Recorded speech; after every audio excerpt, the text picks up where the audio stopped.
अस्सलाम वालेकुम फैसल भाई, मेरा नाम मोहम्मद ताहिर है। आप आजकल एक ड्रामे के कितना पैसे ले रहे हो?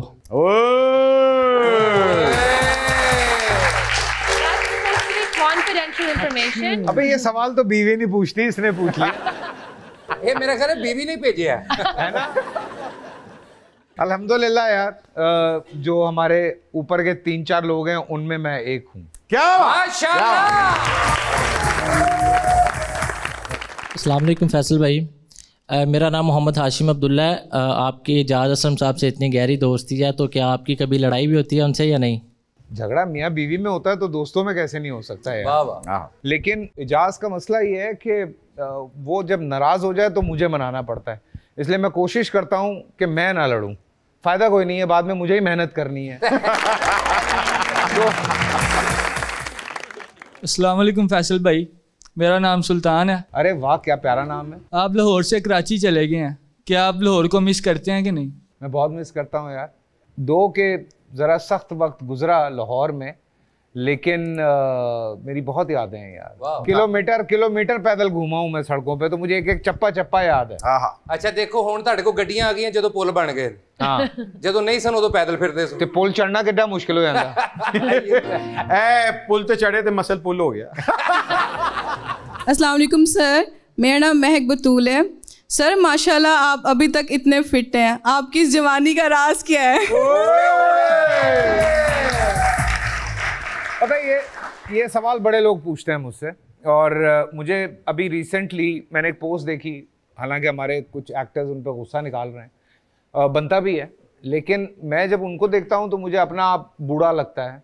मैं बात कर रहा हूँ ऋतिक रोशन की, मैं और वो सेम एज के हैं। अच्छा। बट मैं जब उनको देखता हूँ, he just turned 50 and I'll be turn 50 in October। अरे वाह वाह वाह, याद ना करें आप, कसम से मजाल है कि आप 18 साल से उम्र के 1 साल भी ऊपर लगते हो। बट साहब ऑन एयर जा रहा है, वरना मैं पप्पी ले लेता। तो मुझे लगता है, देखिए इंस्पिरेशंस होती हैं जिंदगी में। हमारी इंडस्ट्री में कुछ ऐसे लोग हैं जो अभी तक 28-29 के हैं, जबकि वो मुझसे 1 साल बड़े हैं। तो उनको मैं देखता हूं तो मैं कहता हूं यार ये कैसे इतने जवान लगते हैं। सो मैं तो कुछ भी जवान नहीं लगता। कुछ जीन्स होती हैं, कुछ आपकी अपनी मेहनत होती है, और जो हम खाते हैं वो हम दिखते हैं। वाह वाह वाह, ये याद रखिएगा मेरी बात। वाकई, और ये सुन्नत भी है, ये आपने सुना होगा। हमारा क्लोजिंग एक सेगमेंट होता है जिसका नाम होता है mind the reel. Mind the reel के अंदर हम अपनी सेलिब्रिटी को मौका देते हैं कि वो यहाँ आएँ और बताएं कि उनको क्या चीज़ माइंड कर रही है आजकल, और वो क्या चीज़ इस मुल्क में बेहतर देखना चाहते हैं। आपकी भरपूर तालियों में फैसल कुरैशी जी। भट्ट साहब, आपने माइंड करने की बात की, तो हमें इस बात की खुशी नहीं होती जब हमारा हमसाया मुल्क, पूरी दुनिया जहाँ जुड़ने की बात कर रही है, हम जुड़ने की बात कर रहे हैं, हम मोहब्बत के पैगाम दे रहे हैं, वहाँ पे वो हर 3 महीने 4 महीने बाद कोई एक ऐसा शोशा छोड़ देते हैं अपनी फिल्म में कि हमारा भी दिल दुखता है।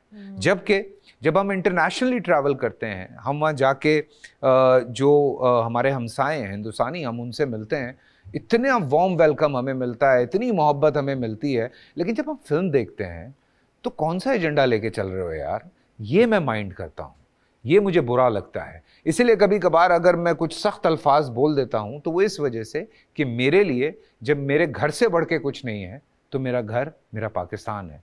तो बॉस, माइंड करना तो बनता है। ये क्या बात है, बहुत अच्छे। माइंड करना तो बनता है, लेकिन अगर इस तरह की हरकतें होंगी तो हम तो माइंड करेंगे। ख्वातीन हज़रात, अपना ख्याल रखें, पाकिस्तान का ख्याल रखें। फैसल भाई, thank you so much. Pakistan जिंदाबाद।